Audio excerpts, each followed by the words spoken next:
बाबा, हं? आज येताना बासुंदी घेऊन या ना. अगं, कालच आपण आईचा वाढदिवस होता म्हणून आणली होती ना. ऐकलं? हं. गोकुळची बासुंदी पुन्हा खावीशी वाटतेय. खरं सांगू, मलाही खावीशी वाटतीये.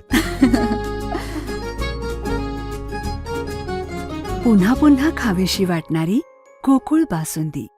बहिरेश्वर येथे शॉर्ट सर्किटने घराला आग, 12 लाखांचे नुकसान. मौजे बहिरेश्वर येथे आज पहाटेच्या सुमारास विलास उर्फ उल्हास गोसावी यांच्या मालकीच्या राहत्या घराला शॉर्ट सर्किटने आग लागली.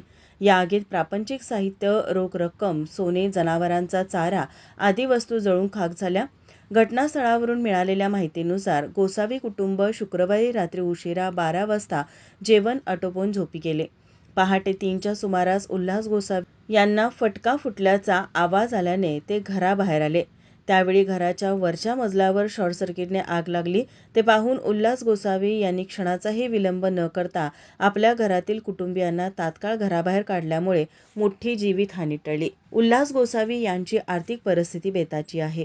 उदरनिर्वाहासाठी ते ऊसतोड मजुरीचे काम करतात.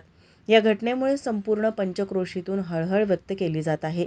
या घटनेचा पंचनामा सांगरूळ मंडल अधिकारी उल्हास कांबळे, ग्रामविकास अधिकारी धोंडीराम कांबळे, ग्राम महसूल अधिकारी सुवर्णा भोईर, लोकनियुक्त सरपंच वंदना दिंडे, पोलीस पाटील दत्तात्रय कुंभार, कोतवाल सुरेश दिंडे, ग्रामपंचायत वसुली क्लार्क कृष्णात दिंडे आदींच्या उपस्थितीत करण्यात आला.